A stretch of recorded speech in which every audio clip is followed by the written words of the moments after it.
Entonces Jesús fue llevado por el Espíritu al desierto para ser tentado por el diablo. Y después de haber ayunado 40 días y 40 noches, tuvo hambre. Y vino a él el tentador y le dijo, si eres hijo de Dios, di que estas piedras se conviertan en pan.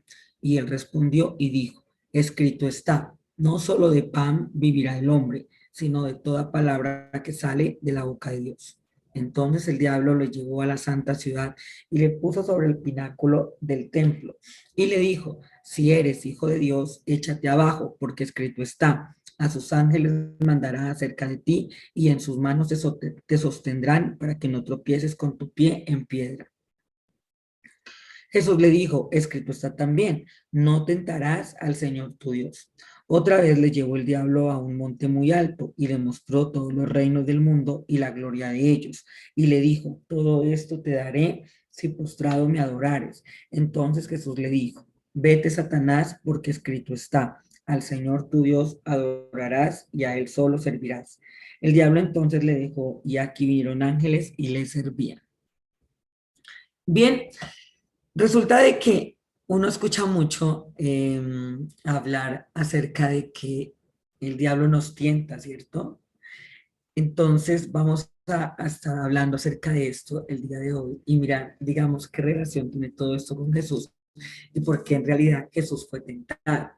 Bíblicamente, la única persona que fue tentada por el enemigo ha sido Jesús. ¿Sí? La Biblia no dice que nosotros seamos tentados por el enemigo.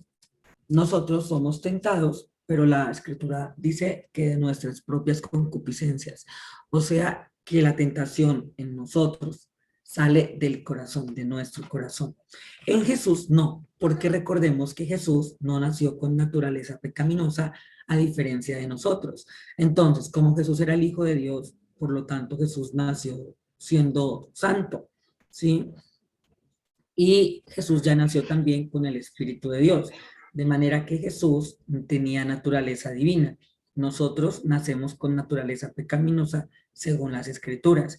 Por eso es que nosotros no podemos redimir a otra persona. O sea, nosotros en nuestras fuerzas no podemos nosotros salvar a nadie, no podemos hacer el oficio de salvar, ni de redimir, ni de llevar los pecados, por cuanto nosotros somos hijos digamos, a ver, me explico, por cuanto nosotros nacemos con naturaleza pecaminosa, porque todos somos pecadores, ¿sí?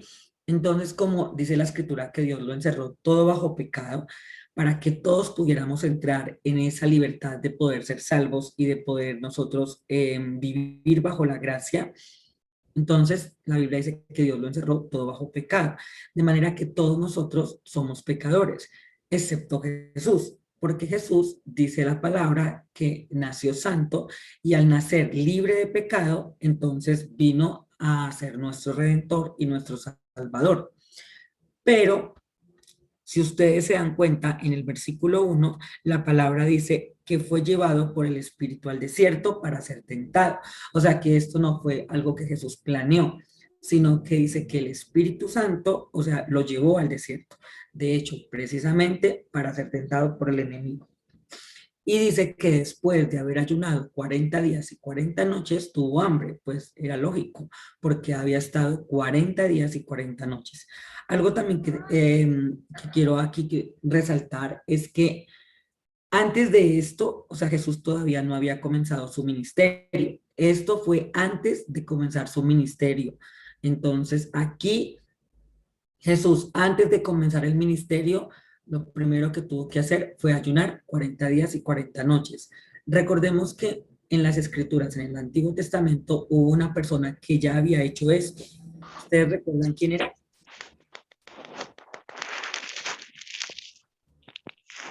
¿Recuerdan en el Antiguo Testamento quién había ayunado 40 días y 40 noches?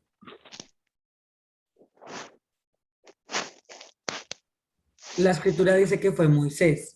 Entonces Moisés era un tipo de Jesús. O sea, digamos que Moisés cuando estuvo era como una especie de sí, era tipo de Jesús. Moisés representaba a Jesús en el Nuevo Testamento. ¿sí? Porque Moisés fue quien sacó al pueblo de Israel de la esclavitud de Egipto. Simbolizaba a Jesús sacándonos a nosotros de la esclavitud del pecado.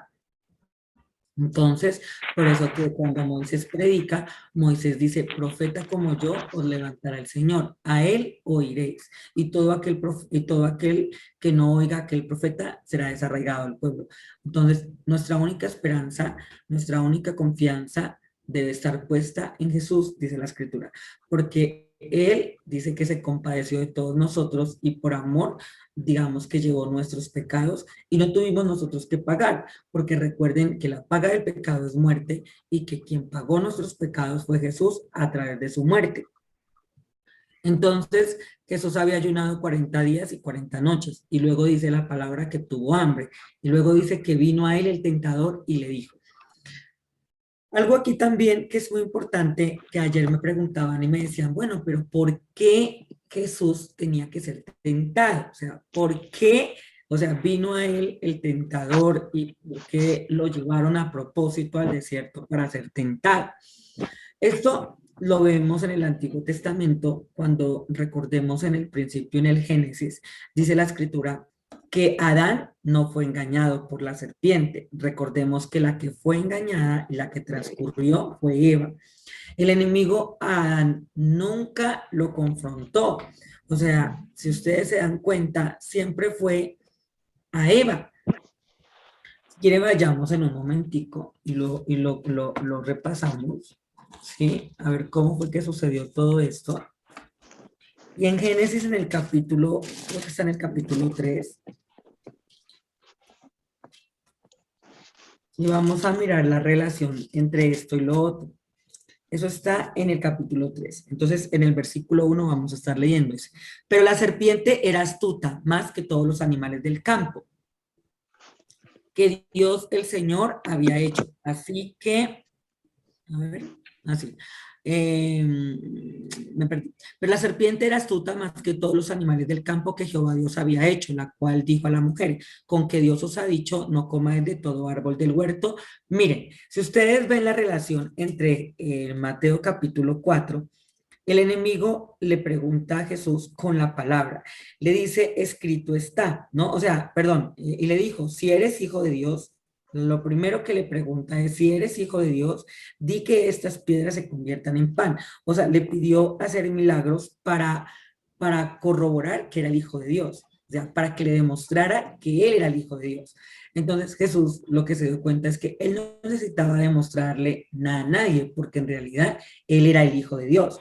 Y la respuesta a eso que el enemigo le hace es que Jesús le dice, escrito está. O sea, Jesús nunca le respondió al enemigo desde su pensamiento, desde a mí me parece, yo creo, sino que siempre fue a las escrituras. Y esto es importante que nosotros como creyentes lo tengamos en cuenta. Por eso es que la palabra dice que la palabra de Cristo debe morar en abundancia en nosotros. Debe de haber en nosotros abundancia de palabra, porque el enemigo va a querer venir a confundir, va a querer venir a meternos los dedos a la boca.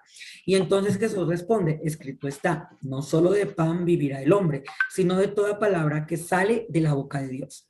Luego le dice que lo lleva a la santa ciudad y le puso sobre el pináculo del templo y le dijo, si eres hijo de Dios, o sea, todo el tiempo le estaba el enemigo pidiendo a Jesús que demostrara que era hijo de Dios, ¿no? O sea, si eres hijo de Dios, o sea, como quien dice, yo no creo que tú seas el hijo de Dios.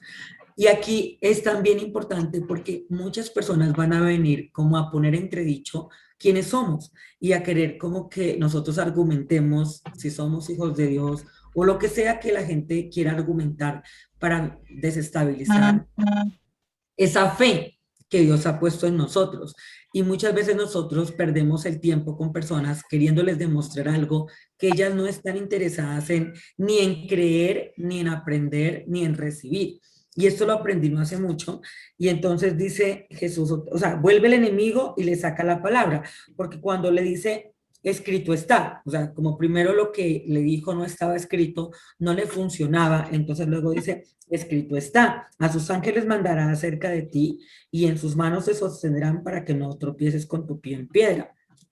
Y entonces Jesús le responde, escrito también está, no tentarás al Señor tu Dios. Y si notan aquí en el Génesis, en el capítulo 3, miren la pregunta tan astuta que le hace el enemigo a Eva. La serpiente dice, con que Dios os ha dicho, no comáis de todo árbol del huerto. O sea, estaba tanteando el conocimiento, ¿sí? A ver qué tanto ella, o sea, tenía de la palabra. Y aquí eso es importante porque la pregunta es maliciosa porque dicen, mire, no comáis de todo árbol del huerto. Y la mujer respondió a la serpiente, del fruto de los árboles del huerto podemos comer. O sea, le corrigió, ¿no? Pero del fruto del árbol que está en medio del huerto, dijo Dios, no comeréis de él ni le tocaréis para que no muráis. Y entonces aquí ella le añadió a algo que la palabra no decía. Recordemos que el mandamiento Dios se lo dio fue a Adán, no se lo dio a Eva. Adán lo que tenía que hacer era transferir el mandamiento, o sea, tenía que enseñarle a su mujer lo que Dios le había mandado. Y al parecer, o sea, eso como que no se logró, porque ella no tenía pleno conocimiento de lo que Dios había dicho, porque había cierta duda, había cierta información que no estaba conforme a la palabra. Y aquí lo vemos cuando ella dice, o sea, supuestamente ella está corrigiendo lo que el enemigo está diciendo, porque él le pregunta, ¿con que Dios os ha dicho que no comáis de todo árbol del huerto? Y la mujer responde a la serpiente, del fruto de los árboles del huerto podemos comer, pero del fruto del árbol que está en medio del huerto, dijo Dios, no comeréis de él ni le tocaréis para que no muráis. Entonces la serpiente dijo a la mujer, no moriréis. Y esta es la primera mentira que el diablo le echa, porque le dice, no moriréis, sino que sabe Dios que el día que comáis de él serán abiertos vuestros ojos y seréis como Dios sabiendo el bien y el mal. Ahora yo les pregunto, de toda esta información que el enemigo le dio a la mujer, ¿qué tanto había de verdad en ella? ¿Qué dicen ustedes? A ver.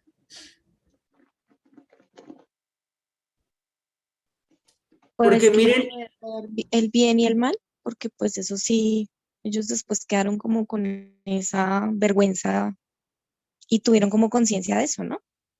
ajá, o sea que cuántas verdades habían en todo lo que dijo. Él dice tres cosas, ¿sí? De esas tres cosas, ¿cuántas verdades hay? Estamos el versículo 4, el versículo 5 para que se enfoquen ustedes ahí.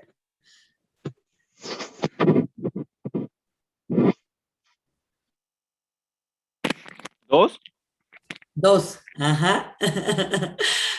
Imagínense que de tres cosas que le dijo, dos eran verdad y una sola era mentira. Que fue la primera que se la lanzó al inicio para que ella no se diera cuenta, pero las otras dos eran verdad. Y entonces eso es lo que hace el enemigo para que hoy comprendamos, que lo que él hace es disfrazar siempre la verdad. Y entonces en medio de la verdad le manda ahí al principio una mentira, porque le dice, no moriréis. Y era falso porque era lo primero que iba a suceder, que iban a morir. Y luego, sino que sabe Dios que el día que comáis de él serán abiertos vuestros ojos, era cierto, iban a ser abiertos los ojos, porque recordemos que antes de eso ellos no conocían el mal, solamente tenían conocimiento acerca de qué, del bien, nunca habían conocido el mal. Y entonces luego dice, y seréis como Dios, sabiendo el bien y el mal. Era cierto. Luego iban a tener que lidiar con lo otro y por eso es que la escritura nos hace la invitación a nosotros de enfocarnos en lo bueno, de mirar siempre lo bueno, no lo malo, porque si nos vamos a darle lugar a lo malo, pues lo malo va a venir, lo malo va a entrar, que es lo que siempre yo les he estado compartiendo en nuestros devocionales, ¿sí? Y eso está desde el Génesis, imagínense. Entonces, si algo bueno no tengo que decir, pues mejor no digo nada. Sí, sí, porque yo igual puedo colocar mi mirada en lo uno como en lo otro. Entonces, es saber elegir y tomar la decisión de poner los ojos en las cosas que realmente, o sea, me edifican. Exacto, mire lo que dice Manuel aquí. El enemigo cambió el sentido de las cosas. Eso es cierto, totalmente. Y ahí es donde siempre cogen y nos dan tres vueltas. Y ahí hay también muchas congregaciones con unas falsas doctrinas tremendas que lo único que hacen es que a las personas les pongan más yugos de los que ya traen, o sea, que las hagan más esclavas, más veces hijas del enemigo, que, o sea, que esa libertad que Jesús ganó para nosotros. Y esto dice, y vio la mujer que el árbol era bueno para comer y que era agradable a los ojos. O sea, ya lo que antes lo había visto ella como que no, ¿cierto? Como que no era ni siquiera viable. Cuando ella le escucha al enemigo lo que le dijo que no era malo, que no iban a morir, simplemente iba a suceder esto, y lo hizo ver como algo que no era malo, que no era... que no le iba a causar ningún conflicto, ella comenzó a ver y entonces dijo, está como bueno, ¿no? Que es lo que miramos, que siempre el pecado entra ¿por dónde? Por los ojos. Nos quedamos mirando, nos quedamos reparando, está como buena la muchacha, está como interesante el pelado, y bueno, en fin, lo que sea, ¿no? Y dice, vio a la mujer que el árbol era ¿qué? Bueno para comer y que era agradable a los ojos y árbol codiciable, o sea que aquí ya entró la codicia, para alcanzar la sabiduría y tomó de su fruto y comió y dio también a su marido, el cual comió así como ella. Pero, eh, no, un poquito más arriba, mi Alex. Algo aquí que quiero que ustedes aprendan hoy o aprendamos hoy es, miren la ventaja, ¿por qué el enemigo tomó ventaja de ella, de la información que ella tenía? Porque cuando él le responde, ella dice algo que Dios no había dicho. Por eso es que siempre yo les voy a hacer la invitación a todos ustedes de que vayamos a la palabra, nunca interpretemos la palabra, o sea, siempre vayamos a las escrituras para saber qué es lo que dice la palabra, porque por esto muchas veces pecamos, porque nosotros cogemos y decimos las cosas de una manera distinta. Entonces, en la palabra dice, la misma Biblia dice que no debemos ni añadir ni quitar, o sea, tenemos que decir así como está. Y aquí fue un error que cometió Eva, porque Eva dice que aún no podían ni siquiera tocar. Sí, en el versículo 3 dice, no comeréis de él ni le tocaréis para que no muráis. Y si ustedes regresan, quieren, regresemos, donde dice,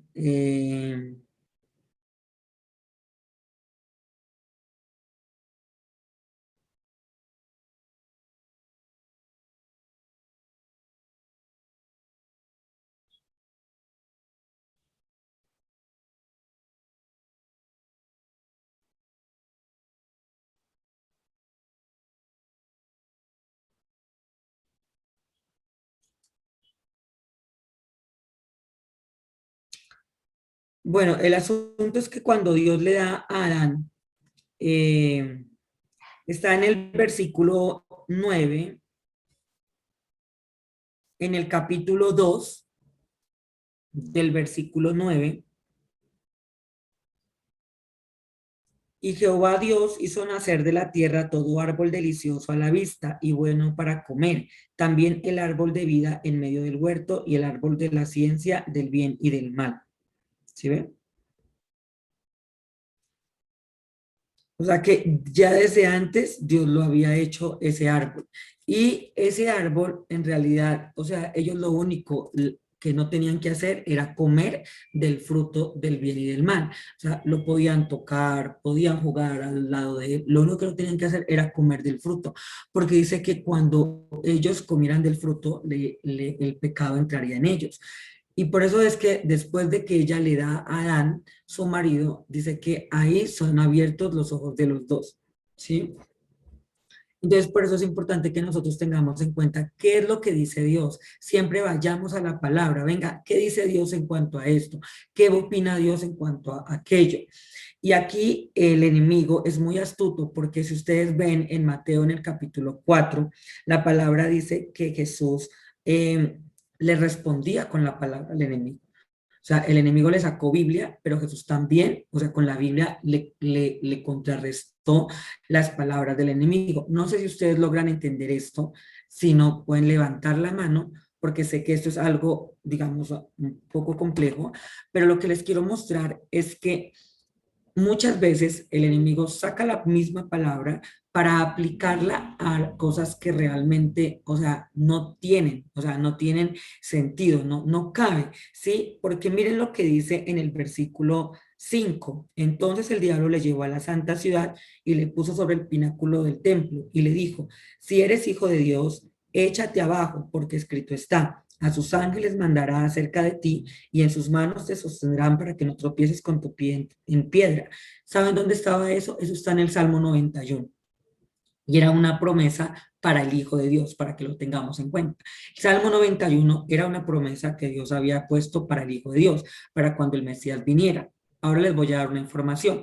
Resulta que el Mesías bíblicamente no podía tener ningún tipo de rasguño, ningún tipo de cicatriz, o sea, físicamente el Mesías dice la palabra en el Antiguo Testamento que debía de ser perfecto, no podía tener, o sea, como les digo, ni un lunar, no podía ser enfermo, no podía tener ningún tipo de tumor, no podía tener, o sea, físicamente no podía tener ningún tipo de defecto, nada. Entonces, había una promesa para el Hijo de Dios, que cuando el niño estuviera pequeño y aprendiera a caminar, la Biblia dice que Dios pondría ángeles para que él no se tropezara y de esa forma no se hiciera ningún tipo de cicatriz por cuanto era el Hijo de Dios. Entonces Dios lo iba a guardar todo el tiempo hasta el día en que Él fuera sacrificado por causa de todos nosotros. Porque como era el Cordero de Dios, si ustedes van al Antiguo Testamento, recuerden que en algún momento estudiamos esa clase, y el Corderito debía ser perfecto, sin defecto. ¿Sí? Tenía que tener ciertas características. Entonces, en esas características físicas, el corderito no podía tener ningún tipo de defecto. Y como Jesús era el Cordero de Dios, entonces era el Cordero Pascual, físicamente Jesús no podía tener lunares, no podía tener defectos físicos, o sea, debía ser perfecto en todo. Estoy hablando físicamente. Entonces, la Biblia dice que a sus ángeles mandará acerca de ti y en sus manos te sostendrán para que no tropieces con tu pie en piedra.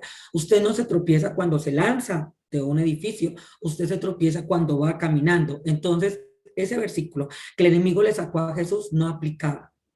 ¿Sí? O sea, no hacía ahí a ver, no es que no sé cómo ponerlo en el lenguaje, pero no aplicaba a la situación, porque a veces traemos como la Biblia, no, es que la Biblia dice, sí, pero no aplica a lo que nosotros queremos ponerle.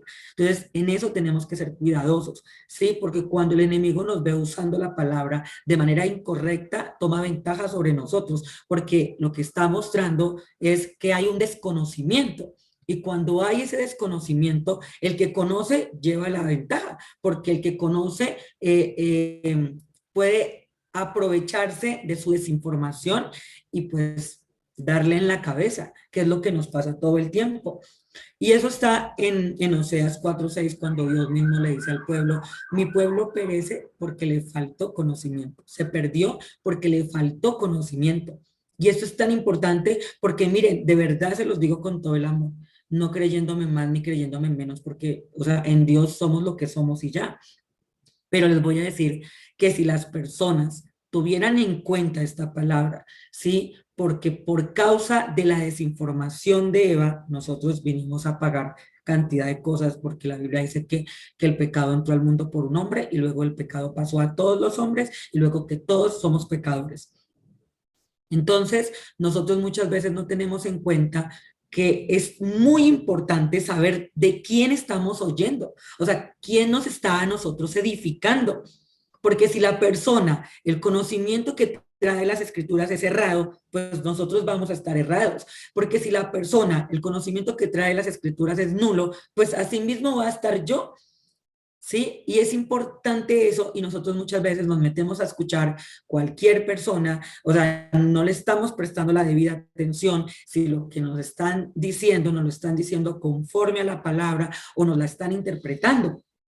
Porque eso es lo que hace el enemigo todo el tiempo, manipular la palabra para que la gente crea lo que él quiere que la gente crea y no lo que Dios quiere que las personas crean. Y eso, de eso se trata, de engañar. Por eso es que dice que el ladrón no viene sino para hurtar, para matar y para destruir. ¿Ven? Entonces, ¿cómo le gusta vivir a las personas? En eso, porque ¿qué hace la gente? Roba, mata, destruye. A eso se dedica el ser humano, cuando está apartado de Dios. Y cuando uno nota eso en las escrituras, que todo el tiempo se está manipulando a las personas con este tema. Y entonces la Biblia misma nos da a nosotros esa revelación y nos muestra la palabra a qué está haciendo referencia sin necesidad de que yo la interprete. Y les digo, bíblicamente, la única persona que ha sido tentada por el enemigo es Jesús. O sea, nosotros no entramos ya ahí en eso, porque nosotros no tenemos toda la palabra, nosotros no tenemos todo el conocimiento completo como lo tenía Jesús. Sí, ahora bien, Jesús necesitaba ser probado, al igual que Adán, porque Adán fue probado y pues falló, pero acá la Biblia dice que Jesús fue tentado en todo, pero sin pecado, ¿ven? Y aquí es donde muestra que Jesús fue tentado.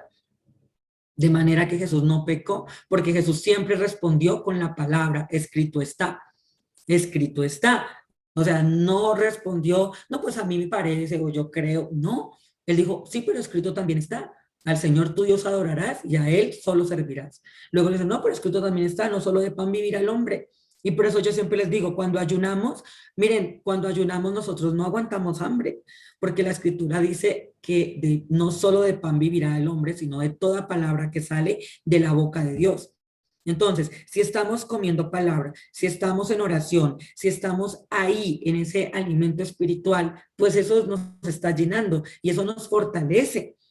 Y por eso les digo, si usted no cree, si su fe no le alcanza, pues entonces acuda a la palabra, porque la palabra es la que nos da la fuerza para creer. Por eso es que también dice que la fe viene por el oír. Sí, la fe es por el oír y el oír por la palabra de Dios. Entonces, ¿dónde encontramos la fuerza para nosotros creer en la palabra? Cuando leemos que Jesús hizo esto, que Moisés hizo aquello, que Abraham hizo aquello, que Elías, o sea, ahí lo que tenemos es cantidad de testimonios para nosotros afianzar y fortalecer nuestra fe. Que si en un momento Josué hizo tal cosa y yo estoy en tal situación muy idéntica, muy parecida, y tengo la certeza, tengo la fe para creer que al igual que Josué, Dios está conmigo, pues, o sea, también voy a ver la gloria de Dios, porque me estoy basando en las escrituras, porque estoy colocando mi fe en la palabra, no en las cosas que estoy viendo, sino en lo que Dios dice a través de su palabra. ¿Saben dónde está el asunto? El asunto está en que nosotros no comemos palabra. El asunto está en que nosotros no sacamos ese tiempo para leer las escrituras, para escudriñar la palabra, para que el Espíritu Santo nos revele, porque entonces nos acostumbramos a que todo nos lo den rayado o licuado y entonces simplemente, mire, tenga, masque, ya, o trague, ni siquiera de mascar, ¿no? Porque, o sea, tragamos así, digo yo, como piscos muchas veces. No estamos masticando, no estamos mirando, preguntando, venga, esto porque así, venga, aquí, esto como que no. Y era algo que a mí me pasaba mucho, miren, yo cuando empecé a leer las escrituras, yo recuerdo que la primera vez que a mi Dios me llamó y que tuve toda esta... bueno, eso, esta convicción del Espíritu Santo, yo recuerdo que yo me leí en una semana la Biblia. Y era tremendo porque yo empecé a congregarme y cuando yo me congregaba, yo sentía que la palabra iba en contravía. Yo, o sea, era como que yo leía una cosa en la palabra y cuando llegaba a la iglesia, yo decía, "Ay, no sé por qué siento que algo no está, o sea, que no hay coherencia". Y siempre me sentí al principio en esa incoherencia, como que aquí dice una cosa, pero la gente hace otra. Entonces yo decía, no, si la palabra dice esto, eso es lo que se debe manifestar en nosotros, porque eso es lo que está escrito, ¿sí? Si somos libres, pues, a ver, libre es alguien que no es esclavo de nada, pero nosotros no actuamos de esa forma, porque nosotros siempre estamos diciendo, me gustaría hacer tal cosa, pero no la hago. ¿Por qué no la haces?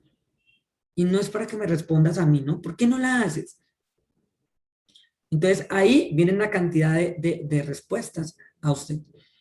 No, es que yo me gustaría haber vivido en tal lugar. Bueno, ¿y por qué no vives en ese lugar? ¿Sí? No, entonces siempre estamos diciendo, no, es que el dinero, no, es que aquí, no, es que allá, en fin, porque siempre nos estamos justificando para no llegar al lugar donde realmente queremos llegar, para no estar en el lugar donde realmente queremos estar. Y eso, yo les decía en algún momento, tiene que ver como fuimos criados, aunque me digan que no, realmente sí. Por eso es que la palabra dice que cuando venimos al Evangelio necesitamos renovar la mente, dice, y renovados en el espíritu de vuestra mente, ¿sí? Y luego dice que nosotros debemos sacar todo lo viejo y meter esto que es la palabra de Dios, a morar en nosotros, a que la palabra de Dios se venga y haga depósito en nosotros, pero no tenemos ese depósito muchas veces. Y entonces, cuando uno le pregunta a las personas, y por eso es que yo digo que eso es lo que muchas veces ve el mundo, y entonces dicen, esta habla de libertad, habla de que esto, pero como vive no muestra ni el gozo, ni la paz, ni la paciencia, ni la benignidad, ni la bondad, ni la fe, porque todo el tiempo está poniendo opción B, opción C, que eso ya lo hemos explicado. Entonces yo pregunto es, ¿por qué no hacemos muchas veces lo que queremos realmente hacer? Porque nos vemos impedidos. Y ahí está la demostración donde realmente no hemos sido aún verdaderamente libres. No hemos llegado nosotros a nacer de nuevo.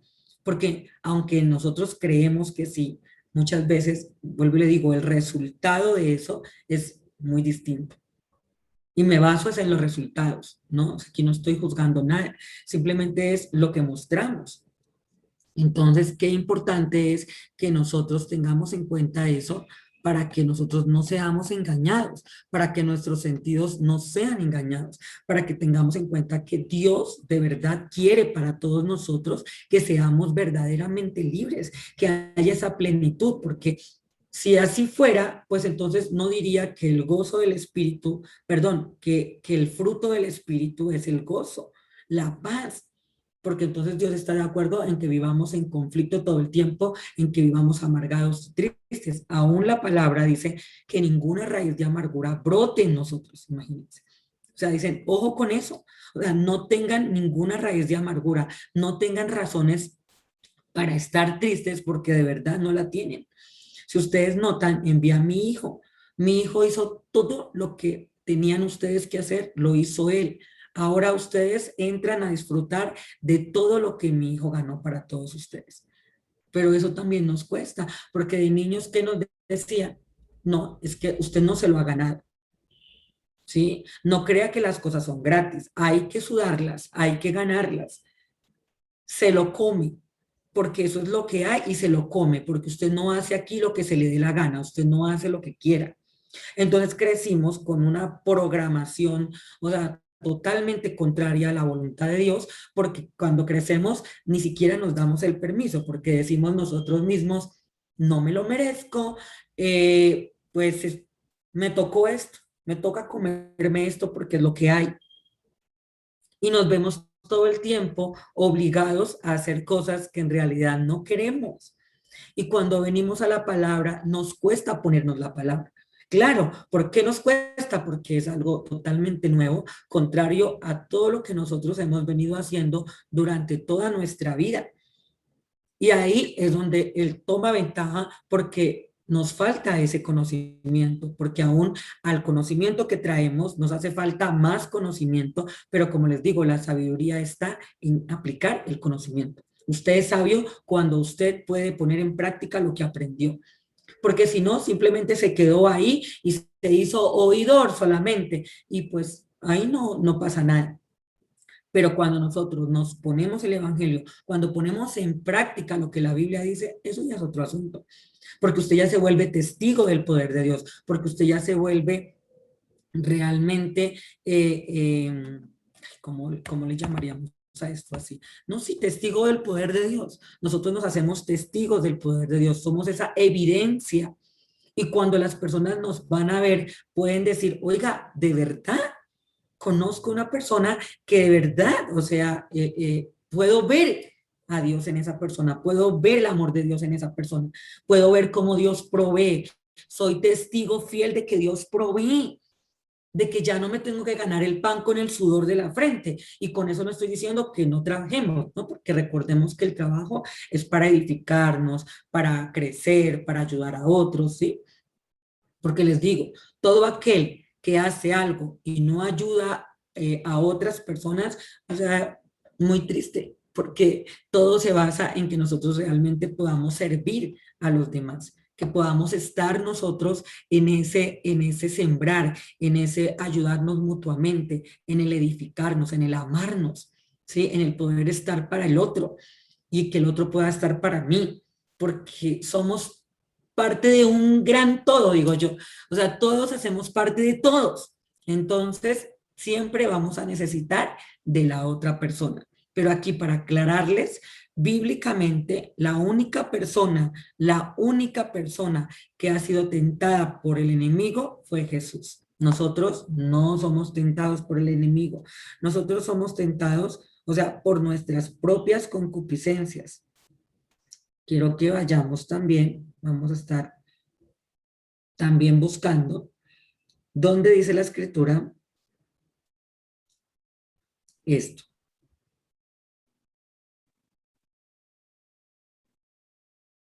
¿Sí? Y entonces,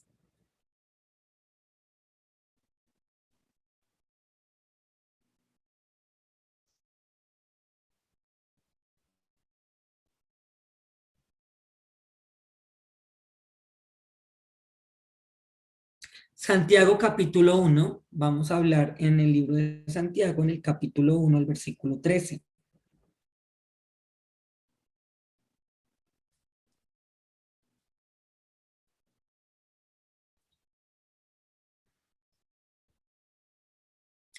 Dice así, cuando alguno es tentado, no diga que es tentado de parte de Dios, porque Dios no puede ser tentado por el mal, ni él tienta a nadie, sino que cada uno es tentado cuando de su propia concupiscencia es atraído y seducido.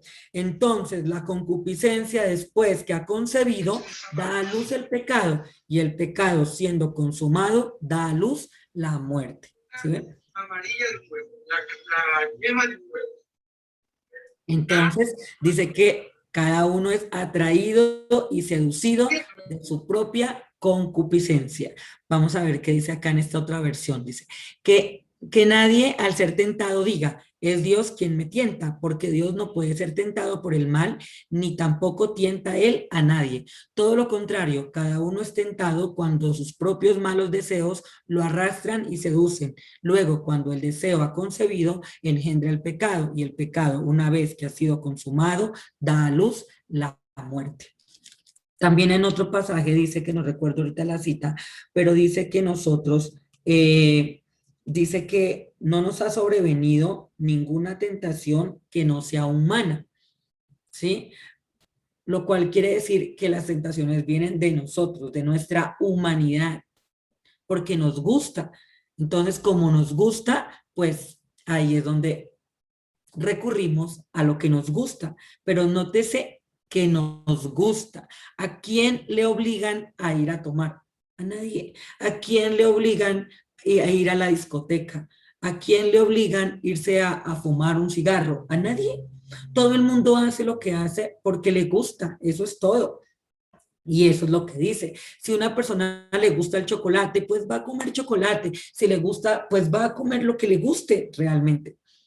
¿Ven? Y esto es lo que a mí me parece lindo, que es lo que hace Dios en nosotros, que cuando le damos el permiso a Dios de actuar en nosotros por el Espíritu de Dios, la palabra dice que Él a uno le quita ese gusto por el pecado. Ya no hay en nosotros ese gusto, ya no hay en nosotros ese deleite para hacer lo malo, sino que realmente nos deleitamos en las cosas, en todo lo bueno, en lo justo, en lo puro, en lo honesto, y todas esas cosas son las que nos llenan, las que nos alimentan, las que nos sostienen, las que nos sustentan, las que, o sea, de verdad, y yo lo digo porque he vivido momentos, o sea, donde se me ha probado, y yo digo, hasta yo misma me asombro, porque yo digo, ¡ah! O sea, genial, porque uno dice de verdad, cuando Dios está ahí, y en el asunto, Dios nos guarda a nosotros. Él nos guarda. Y Él mismo, o sea, es como si colocara en nosotros esa gracia, que ni siquiera es algo que nosotros tengamos que decir, "Ay, cómo me cuesta". O yo personalmente se los digo, el Evangelio es algo que no cuesta, que Jesús lo ganó todo, que Jesús lo hizo todo, que lo único que nosotros tenemos que hacer es poder creer. creer en lo que Él hizo, creer en lo que dice su palabra, que si Él ha dicho que nos va a guardar, pues nos va a guardar, que si Él ha dicho que nos provee, pues nos provee, que si Él ha dicho que somos salvos, pues somos salvos, que si Él ha dicho que en Él somos nuevas criaturas, pues somos nuevas criaturas, que si Él ha dicho que tenemos la mente de Cristo, venga, entonces yo tengo la mente de Cristo, ¿sí? Que si Él ha dicho en su palabra que todo lo puedo en Él porque me fortalece, pues eso es cierto, todo lo puedo en Él que me fortalece. No voy a estar hablando en contra de esa palabra, porque cuando hablamos en contra, cuando decimos, no, es que yo no puedo. No, es que eso es imposible, pero no, eso no dice la palabra dice que para el que cree todo es posible, ¿sí ven? Y entonces a cada cosa le doy su lugar conforme a lo que está escrito en su palabra. Y así, de esa forma nos podemos poner la palabra, nos podemos poner a ejercitarnos, pero tenemos que saber qué es lo que dice, tenemos que tener en cuenta, o sea, qué es lo que la palabra de Dios a nosotros nos enseña. Porque como les digo, ¿cuántas personas en el mundo creen que Dios es malo? Que Dios quiere de verdad que estén sufriendo y que la enfermedad y que la situación que están viviendo es porque Dios se la envió. Y aquí dice, no, o sea, Dios no tienta a nadie y Dios no envía esas cosas y mucho menos el mal a las personas. Dios no hace eso. Pero la gente cree eso. Porque, mire, y si quiere usted preste atención, verá que todo el tiempo uno escucha que la gente dice, ay, pues la prueba que mi Diosito me mandó. Yo me quedo así como, perdón. Ay, sí, no, pues es que hay que pasar esto porque Diosito, pues, ay, y así, ¿no? Diosito nos mandó esto, entonces, pues, o sea, sí, Diosito sabe cómo hace sus cosas, como si fuéramos títeres ahí y entonces, marionetas, perdón, que de arriba como que mueven sus hilos y entonces usted no tiene ni voz ni voto, ni nada, simplemente lo enviaron ahí para sufrir y llorar y bueno, y ya. Pero entonces yo digo, no se hubiera puesto Dios en todo ese trabajo de enviar a su hijo a hacer tantas cosas y finalmente quería vernos a nosotros mal, porque no tiene sentido. Para mí eso no tiene sentido, la verdad. Pero cuando vivimos bajo la gracia, cuando vivimos bajo esa cobertura, esa fe, esa llenura, esa plenitud, ese gozo, esa paz, yo puedo decirles que de verdad Dios quiere lo mejor para nosotros como un padre quiere lo mejor para sus hijos. Recordemos que Dios es un padre. Y no me veo yo como mamá queriendo que mis hijos pasen, o sea, cosas duras, difíciles. Claro que las van a vivir, sin duda las van a vivir, porque ellos son los que tienen que tomar sus propias decisiones. Yo no puedo decidir por ellos. Pero eso es diferente a yo querer el mal para mis hijos. Eso es totalmente distinto. Que me gustaría evitarles, uy, sí, pero pues no puedo porque, o sea, yo no puedo elegir por ellos. Ellos tienen su propia vida. Nadie puede vivir tu vida, excepto tú. Tú eres el único que puede escoger qué es lo que quieres y qué es lo que no quieres. Y pues en eso es donde nosotros basamos toda nuestra información, ¿sí? Porque no son nuestras creencias las que rigen finalmente nuestra vida. Entonces, pues vamos a orar para ser despedidos y si alguna cosa, alguna inquietud, pues aquí estoy. Padre maravilloso, en el nombre de tu Hijo Jesús te damos gracias en esta mañana por tu presencia, tu misericordia, Señor. Gracias porque eres un Dios bueno, un Dios maravilloso, Señor. En el nombre de Jesús te bendecimos, te exaltamos, te damos la gloria, la honra, el honor, Señor. Colocamos este día delante de ti, este fin de semana, Señor, delante de ti, para que podamos ser instruidos, para que podamos ser capacitados por ti, Señor. Una vez más, Señor, te rogamos a ti para que tengas misericordia de todos nosotros, Señor, de nuestros parientes cercanos y lejanos, amado Padre, de las personas que nos rodean, de nuestros negocios, de nuestras empresas, de nuestros proyectos, de nuestros emprendimientos. Hoy lo colocamos delante de ti, amado Señor, todo lo que somos, Señor, nuestros hijos, nuestro esposo, nuestras familias, todo lo colocamos delante de ti, Señor, porque sabemos que tú eres un Dios bueno, que eres un Dios maravilloso, misericordioso, lento para la ira, pero grande en misericordia. Gracias, eterno Dios, por tu palabra, Señor, porque tu palabra nos vivifica, porque tu palabra nos limpia, Señor, porque tu palabra es lámpara a nuestros pies y lumbrera a nuestro camino. Hoy te bendecimos, amado Dios. Te damos gracias, Señor, por este tiempo en el que hemos transcurrido, Señor, todos juntos, aprendiendo acerca de las Escrituras. Gracias, eterno Dios, porque tú estás con nosotros, porque tu verdad nos guía, Señor.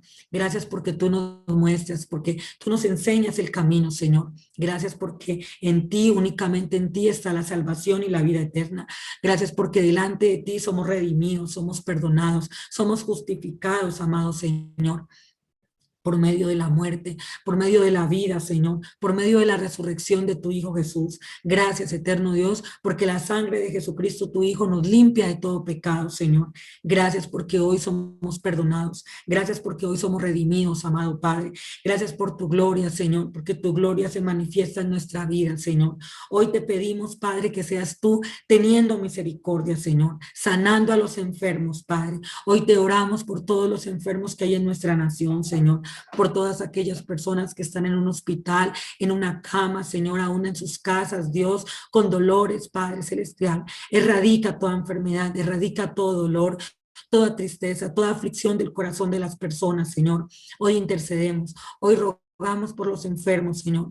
Hoy oramos por todas aquellas personas que están viviendo momentos difíciles, Señor, que no tienen el pan para hoy, Señor. Pedimos el pan nuestro de cada día por todos aquellos que no saben orar, por todos aquellos que no se han enterado de que Jesús ganó el pan para nosotros, Señor.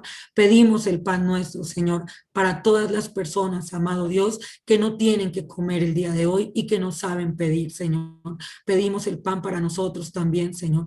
Pedimos la provisión en el nombre de Jesús. Pedimos el dinero para poder cubrir los gastos, las obligaciones, Señor, el arriendo, los servicios, todo, Señor. Pedimos la provisión para pagar las deudas, amado Señor, porque sabemos que tú eres un Dios todopoderoso, Señor.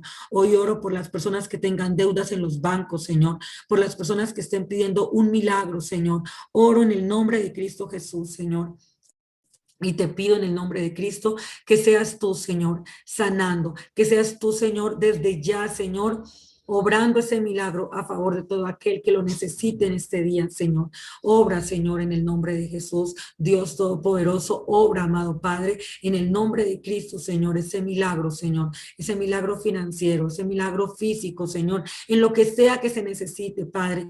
Hoy pedimos tu gloria, Señor. Hoy desatamos milagros, prodigios y señales en el nombre maravilloso de Jesús. Gracias, eterno Dios, por tu misericordia. Gracias porque hemos de estar dando testimonio, Señor. Hoy, Señor, nos declaramos libres de toda deuda, nos declaramos libres de toda enfermedad, nos declaramos libres de todo yugo y de toda opresión, Señor. Hoy nos declaramos libres en el nombre de Jesús, libres para agradarte, libres para poder vivir en función de poder servirte, Señor. Libres, Señor, para poder nosotros expresarnos como somos, Señor, en esa plenitud, en esa santidad, en ese recogimiento, Señor, de tu palabra, Padre. Hoy declaro que nuestros hijos son santos, hoy declaro que nuestros hijos son agradables delante de ti, hoy declaro que nuestros hijos cumplen tu propósito, Señor. Hoy declaramos a nuestros hijos, Señor, en bendición y en salvación, Señor. Gracias, Señor, por haber enviado a tu Espíritu Santo, porque tu Espíritu Santo mora y vive en cada uno de nuestros corazones, Señor. Gracias te damos en el nombre maravilloso de Jesús. Amén y amén. Amén, Bueno, amén. muchas